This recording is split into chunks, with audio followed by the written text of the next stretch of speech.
ಈ ಬ್ಯಾಂಕ್ಗಳದ್ದು ಕೂತು ಸಹ ನಿರ್ಲಕ್ಷ್ಯತನ ಭಾಳ ಇದೆ. ಅವರು ಸ್ಟ್ಯಾಂಡರ್ಡ್ ಆಪರೇಷನ್ ಪ್ರೊಸೀಜರ್ಸ್ SOP ಏನಿದೆಯಲ್ಲ ಅದನ್ನು ಪಾಲಿಸ್ತಾ ಮಾಡ್ತಾ ಇಲ್ಲ. ಅದಕ್ಕೆ ಬ್ಯಾಂಕ್ ಲೀಡ್ ಬ್ಯಾಂಕನ್ನು ಮತ್ತು ಎಲ್ಲ ಬ್ಯಾಂಕರ್ಸ್ ಮೀಟಿಂಗನ್ನು ಇವತ್ತು ಅವರು ಕಂಡಕ್ಟ್ ಮಾಡ್ತಾ ಇದ್ದಾರೆ.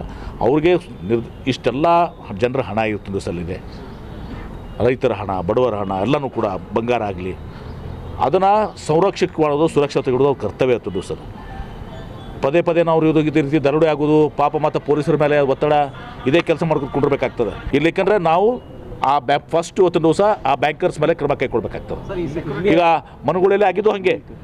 ಆಮೇಲೆ ಇಲ್ಲಿ ಸೆಕ್ಯೂರಿಟಿಗೆ ಬೇರೆ ಕೆಲಸ ಹಚ್ಚಿದಾರಂತ, ಜೆರಾಕ್ಸ್ ಮಾಡಕ್ಕೆ ಹಚ್ಚಿದಾರಂತ ಒಳಗಡೆ ಇದಂತ. ಅದು ಇದನ್ನ ಇಲ್ಲಿಗೆ ನಿಲ್ಲಬೇಕೀಗೆ ನಾವು ಮಾಡೋದು ಮಾಡ್ತೀವಿ, ಸ್ಟ್ಯಾಂಡರ್ಡ್ ಆಪರೇಷನ್ ಪ್ರೊಸೀಜರ್ ನಾವು ನಿರ್ಲಕ್ಷ್ಯ ಮಾಡ್ತೀವಿ, ನೀ SP ನಾವು ದರೋಡೆ ಆಗ್ತದೆ, ನೀ SP ಅವ್ರು ಬರ್ರಿ ಅಂತಂದು ಅದು ಉಪಯೋಗ ಆಗೋದಿಲ್ಲ. ಅದು ಬ್ಯಾಂಕ್ನವ್ರು ಜವಾಬ್ದಾರಿ ತೊಗೊಳ್ಬೇಕು ಅದನ್ನು.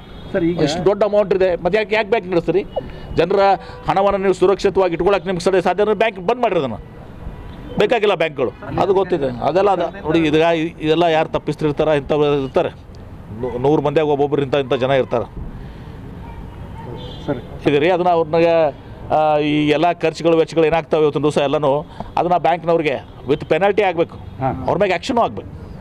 ಬರೀ ಅವ್ರ ಮೇಲೆ ನೀವು ಖರ್ಚಾಗಿದ್ದು ವೆಚ್ಚ ಕೊಟ್ಟರೆ ಅಂತಂದ್ರೆ ಅವ್ರ ಮೇಲೆ ಶಿಕ್ಷೆ ಆಗಬೇಕು ಇವತ್ತಿನ ದಿವಸ. ಯಾರು ಮ್ಯಾನೇಜರ್ ಇದಾರಲ್ಲ, manager should be hold responsible. Highest ಯಾರು ಇದಾರೆ ಬ್ಯಾಂಕ್ನಲ್ಲಿ ಅವ್ರು ರೆಸ್ಪಾನ್ಸಿಬಲ್ ಆಗ್ಬೋದು. ಅವ್ರ ಕೇಂದ್ರ ಕಚೇರಿನೂ ಕೂಡ, ರೀಜ್ನಲ್ ಆಫೀಸು, ಕೇಂದ್ರ ಕಚೇರಿ, ಆ ಬ್ಯಾಂಕರ್ಸ್ಗೆ ಇವತ್ತೊಂದು ದಿವಸ ನಾವು ಎಚ್ಚರಿಕೆಯನ್ನು ಕೊಡ್ತಾ ಇದ್ದೀವಿ. ಇಲ್ಲಿ ಮೇಲೆ ನಿರ್ದಾಕ್ಷಿಣ್ಯವಾಗಿ ಇವತ್ತೊಂದು ದಿವಸ ನಿಮ್ಮ ಮೇಲೆ ನಾವು ಕೇಸನ್ನು ಬುಕ್ ಮಾಡ್ತೀವಿ. ಯಾವುದೇ ಬ್ಯಾಂಕ್ ಇರಲಿ, ನಾನು SBI ಅಂತ ಹೇಳಕ್ಕೆ ಹೋಗೋದಿಲ್ಲ. ಯಾರು ನಿರ್ಲಕ್ಷ್ಯ ಮಾಡ್ತಾರೆ, ಅದು ಯಾವ SBI ಇರಲಿ, ಬರೋಡಾ ಇರಲಿ, ಮತ್ತೊಂದು ಇರಲಿ, ಯಾವುದೇ ಬ್ಯಾಂಕ್ ಇರಲಿ, ಇವತ್ತು ಅದು ನಿರ್ದಾಕ್ಷಿಣ್ಯವಾಗಿದ್ದನ್ನು ಮಾಡುವಂಥದ್ದು ಮಾಡ್ತೀವಿ. Thank you.